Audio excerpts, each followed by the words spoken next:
officially open the April 8th, 2014 Land Board meeting. Please just state your name for the record and share your comments with us. My name is McKenzie Huso. I signed up to talk about Agenda Item B, but due to the pressing nature of the issue, I will focus on the proposed coal export terminal. I'm 18 years old and I'm from Corvallis, Oregon. I'm here today because I'm scared. I'm afraid that by delaying action and by not confronting fossil fuels and their issues head-on, we endanger my future. I know that you've heard all that I'm about to say before, but I ask you to please listen and think about what this means for hundreds of thousands of crops, animals, ecosystems, and people, your people. I represent people of Oregon and elsewhere in the Northwest today. I represent women concerned for the health of their unborn children, and I represent the youth not able to publicly support or oppose a candidate because they are not yet old enough to vote. I represent farmers whose land borders the Columbia. I want to present to you your people's view on the proposed coal export terminal. We have no interest in the transport of coal down our river, dropping dust and poisons everywhere.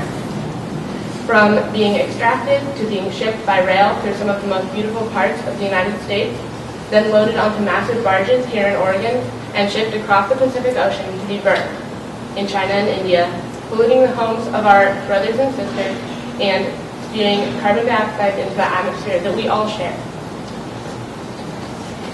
Amber Energy has failed to provide sufficient environmental impact statements 7 times now.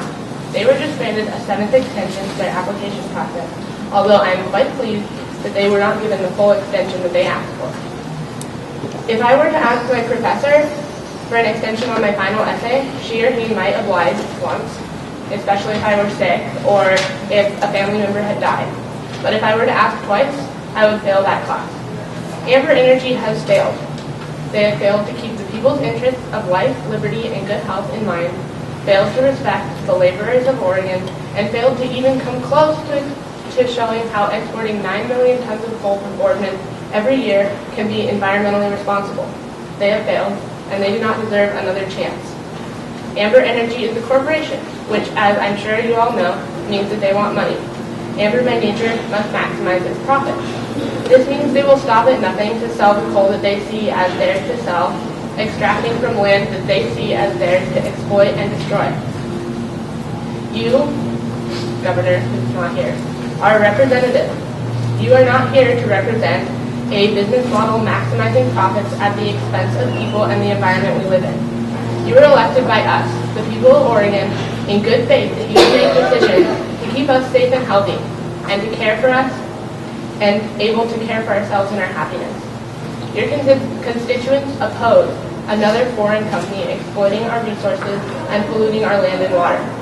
We oppose the creation of a few temporary jobs to expand corporate power over the land rather than creating long-term jobs researching and utilizing renewable energies and educating and empowering people. We need you, Governor John Kitzhaber, Secretary Kate Brown, and Treasurer Ted Wheeler, to deny Amber's permit request. We need you to do this as soon as possible.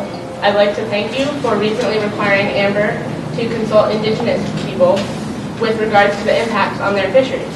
However, there is much work to do to continue to improve the world, and coal is so last century.